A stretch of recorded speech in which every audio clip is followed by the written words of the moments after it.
Hello everybody, Adam Arif here from Beyond Educated, your channel dedicated to health, productivity and well-being, and welcome to another video. Today we're going to be having a look, as I promised, at a book review, which is slightly different to my normal vlogs. I'm going to be looking at Tony Robbins' Money Master the Game.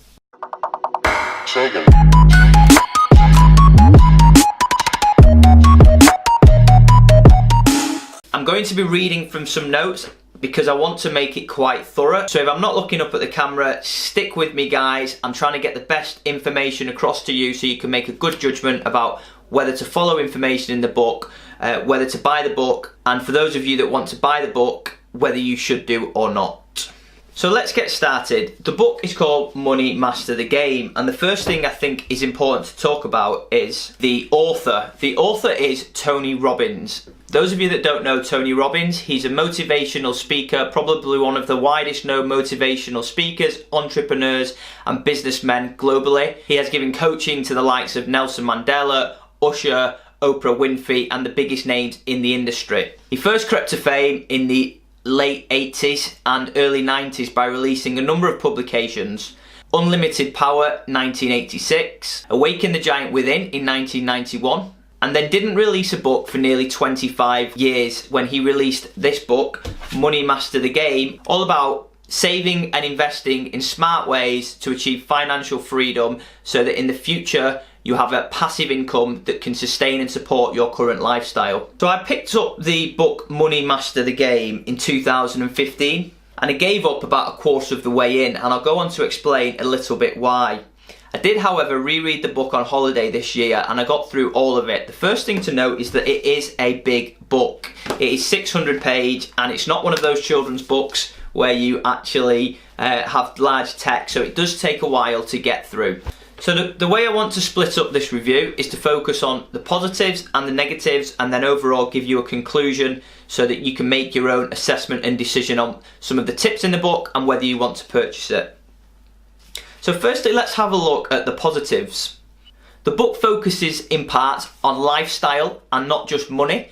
So it talks about ways to increase your focus, determination and drive, and talks about what Tony Robbins does best, which is motivate people to go out and achieve what they want to achieve in life. It also makes a few good points about starting saving early, and whether you're in your 30s, you'd have wished you started in your 20s. If you're in your 40s, you wished you'd have started in your 30s, saying that really it's never too late for smart financial planning. It talks about the effect of compound interest. So having money in the bank, £100 at 10% growth a year would become £110, which would then compound because you'd be getting interest on the principal then, which would be £110, and the effect of compound interest over time, which rises exponentially the further along you go. So the longer that you can invest your money, the longer time you've got, the more chance you've got of achieving your financial freedom. It provides a lot of insight into things that people may be unfamiliar with. So a lot of concepts around investing in bonds, investing in stocks, it talks about investing in ISAs and tax-free areas, and it talks about fees in certain pension pots and different things like that. So it does provide you with knowledge and information that you may not be familiar with, and it opens your eyes up to make you think a little bit further and think a little bit more about actually being financially aware. It focuses on improving your financial awareness and your goal setting, which is something Tony Robbins always talks about: setting goals, progressing towards them, making little steps towards a bigger goal. Talks about, for example, writing down a personal balance sheet and a financial plan, because if it's not on paper and it's just in your head, you'll never achieve it because you don't know what goal you're working towards. All these are good points and good positive points from the book. And again, it stresses one of the key importance for pensions in particular and investment into stocks and shares and mutual funds is that minimising fees, because the effect that they can have in the long run of achieving your financial independence. So after all that, I wanted to focus on some of the negative points of the book, some of the reasons why I actually put the book down in the first place, and then eventually pick the book back up. The first time I actually put the book down, I felt a little bit conflicted, and part of the reason I felt conflicted is Tony Robbins is affiliated and associated with a lot of the companies and organisations within the book, and therefore I feel like like he has a conflict of interest and tries to push in some of the tech an alternative agenda that pushes and promotes some of the companies which he has a financial interest in. So I don't feel like the information he's providing is completely unbiased. He talks about, for example, avoiding fees and sticking to index tracked funds, but then he can't help but refer you to organisations that will take your money and put it into a fund which will charge a fee, even though he says that's a smaller amount. And you just feel as though he's not fully being genuine. That's how it comes across in the book in terms of his information, and he's got kind of like a small underlying agenda. And it's a shame really, because the book provides sound financial knowledge, but that does taint it a little bit. Some of the knowledge in it, as you may have found from some of the things that I'm talking about, do get a little bit confusing. So it talks about it's heavily focused towards the United States. So it talks about Roth 401ks and 401k pension plans. And for those of you that are international viewers or international readers and pick up the book, some of it isn't necessarily related to your country, and you feel a little bit lost as to what the alternative or what the comparable is for your country. Concepts again discussed in the book can be very complex, talking about things like investing in bonds, gold indexes, and to the layman, if you like, a lot of people won't know how to do that. It doesn't physically tell you how to do it. Some of the concepts are very complex actually in it. I'm a chartered accountant, and some of the things it was talking about were actually quite complex and difficult for me to understand. And I think the other thing, which isn't necessarily a negative, but it's something to take away from the book, is that this isn't a quick fix.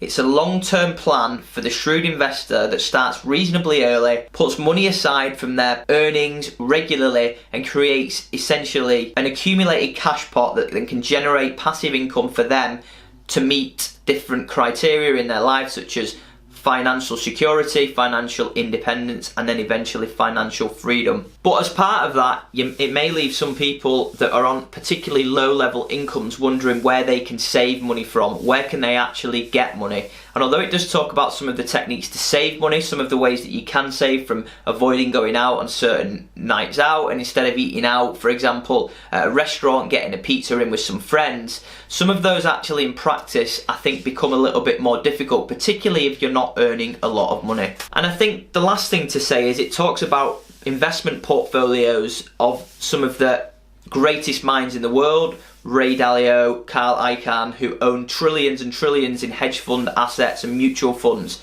And it talks about relating their plans back to yours, but the reality is that's what they do for a living. That's what they've done for decades and decades. It leaves you feeling a little bit dwarfed by the scale of it, as if what you're doing isn't relatable to what they're saying to invest in. So overall, in conclusion, I found the book really good. I thought it was an eye-opener. It provides loads of detailed financial information, and it encourages you to start thinking about money and thinking investing at long term, which is the goal of the book ultimately. And for those of you reading it, I know it will be a goal that you're trying to aspire to achieve. In conclusion, the book provides a useful insight and leaves you with a wealth of information.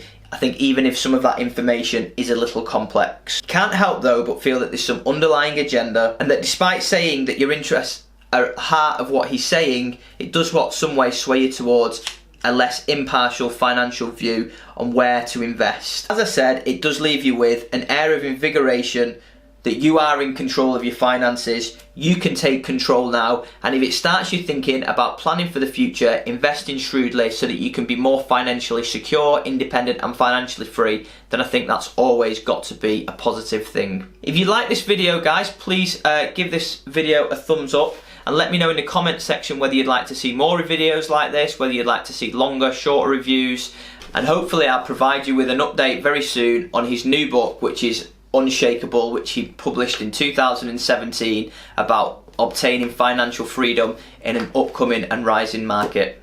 As ever, guys, thanks for watching, and remember, stay educated.